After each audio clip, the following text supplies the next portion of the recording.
Hello, and welcome friends to the first part of Reign of Guilds development blog. Thanks to all who already paid attention to our game, testing it, and in every possible way support us. At this moment, we are going with confident steps from the stage of prototype to alpha version of our game. This is a first release of a development diary, and here we'll describe in more detail the work of all our team's departments. So, here goes. Let's begin from programming. Only a month has passed after the release of a big update, number 5, which made the world of Reign of Guilds more magic, in the literal sense of the word, and also has introduced not only characters' features, but also their progressions. All this time you enjoyed fire arrows, fireballs, and fire puddles, setting fire to everyone and everything around, especially at the respawn point. And special thanks to some comrades for it. And now the time for the next stage has come. We are implementing the professional skills and relative buffs system. Our programming department already finished writing code, completed testing, fixed bugs, and now optimizes these innovations. In this segment of the video is presented the process of building in-game logic with coding and using of visual programming. Yep, those rectangles connected with one chain. This is a global general mechanics, which allow us to create different abilities, buffs, effects, and so on. There is a Wolfborn ability as an example of the result of this work. The wolf appears and attacks your enemy, helping you in the battle. After a while, the wolf disappears, but promises to return. Another example is a Divine Path spell, which will be given to Crusader's vocation. It allows the characters of this vocation to teleport in the game area to any distance within the specified area. By the way, after the teleportation, Crusader will cast debuff by slowing near undefended enemies in a certain radius around the landing site. And besides all this, there will be a number of abilities and buffs which will remain a secret and awaiting you in our upcoming update. Something about VFX. Final adjustments and tuning VFX takes place in Unreal Engine 4. The ready-made effect is implemented into the project and linked by our coders to specific in-game events. Thus tunes the principle of the work. Here are some examples of our VFX for the magic. Healing. In character's hand, arise a sphere. Inside the sphere, you can see the cross symbolize healing. There will be practically no any passive healing in our game. Each character, regardless of its magic or physical direction, can heal himself with the help of magic. Same thing goes to mana. Small cleansing. Glob appears in the character's hand. Its size and transparency is tuned by our VFX specialist. After it disappears, it splashes in all directions, creating a puddle on the ground. Small cleansing can be used to remove the buffs were made by enemies. Depending on the buff's level, in the hand appears 1, 2, or 3 globs, which can help to remove 1, 2, or 3 buffs relatively. Now, let's talk about air sorcery, which is represented by electricity power. The first from them is the lightning, that leaves after itself smoke, sparkles, and decals on the ground. Decal, in fact, is a trace left by one or another effect. So, we have created 3 different kinds of lightning, and with each hit, the game's engine decides independently which decal should be shown. The second effect, electric beam, stretch between 2 vector points, between the player and the hit place. This electric beam effect also leaves the decal after itself. Beam acts on source and target principle, which means that there is a source of the beam and a place which that beam hits on. The decal's dissolution time settings are available to adjustment once the button is unpressed, otherwise once the character is dead. Animation. Our animator also did a great job of creating a 2-handed melee weapon. We will tell you about the weapon model's creating process a bit later.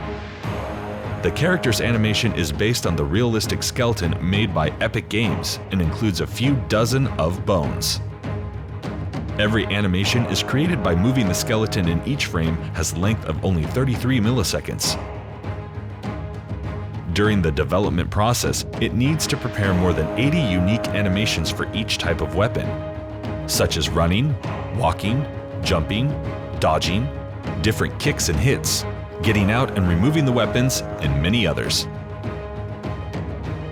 In addition, we also separately create animations from first-person view. The next stage of the work will be the creation of a new animation for one-handed weapon with the shield equipped and without it, creation of a graceful animation for a dagger, creation of an aggressive animation for a dual one-handed weapon, for a magic-using mantra, dual-handed magic with powders, magic with the staff, and of course, animation for bows and different types of crossbows.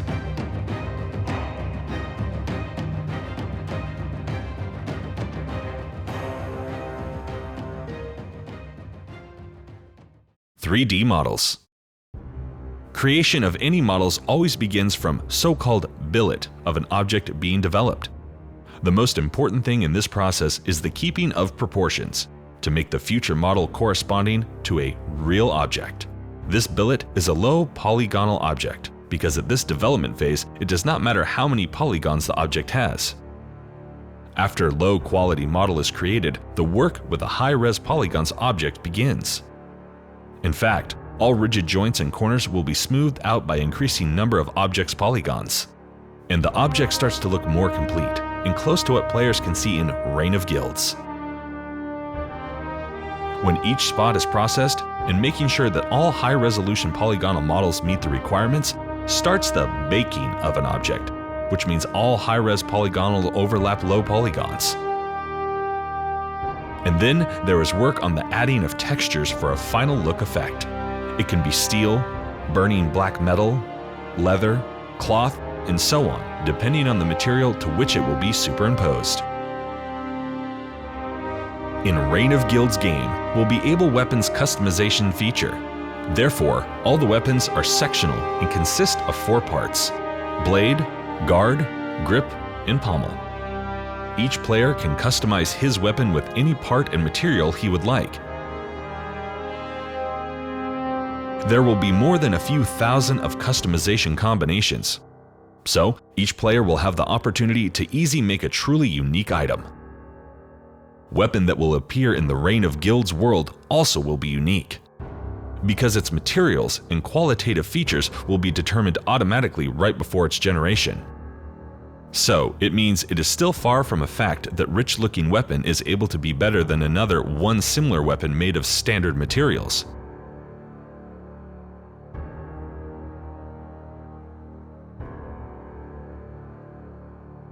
We would like to separately mention about models of Assassin, Inquisitor, and Crusader. The first 2 models you can already find and check out their look and aesthetics in the game. As for Crusader, this novelty, which will be implemented in update number 6. By the way, all our models, even those which aren't implemented yet, we have presented to our sketchfab.com profile. There you can see and check them out. Besides this, our modelers recently have completed the book with mantras, which will be used for casting spells. And now, we would like to demonstrate our pride and joy, the completed photorealistic male and female models, made by our studio team in collaboration with our partners. Such a large-scale work was done for a creation of a really powerful and interesting character's appearance editor. This character generator will allow to change 30 face zones and the same amount of body zones. Players will also be able to change eyes and its color, skin color, and different hairstyles. All of these things will allow to create unimaginable unique characters. Look from the very beginning locations of the game. Level design. The game world of Reign of Guilds provides about 1,000 square kilometers of freedom, which is huge even for 2018. Therefore, the approach to level generation is carefully thought out to optimize the process and rationalize resource requirements and, at the same time, keep the world interesting and different. First, our programmers will generate in-game world with World Machine. Meanwhile, our level designers are working on producing biomes that will be found in the Reign of Guilds world. Biomes are templates of a different forest, fields, swamps, mountains, and so on. When biomes will be done, coders implement them into the world. And after all of this, the Reign of Guilds in-game world will begin to be animated by level designers. There will be cities, villages, castles, arenas, and locations to be explored. We will pay special attention to creation of castles, because sieges will depend not only on castle size and number of battling players, but also on castle layout that allows to choose proper battle tactics. We don't forget about atmosphere and spirit of the game, accurately and diligently working on them, including different stylistic solutions. So, right now, we are creating a lot of little test locations, honing our team coherence and our skills on decorating the world. This old gloomy hut on a swamp is one good example of what we are doing here.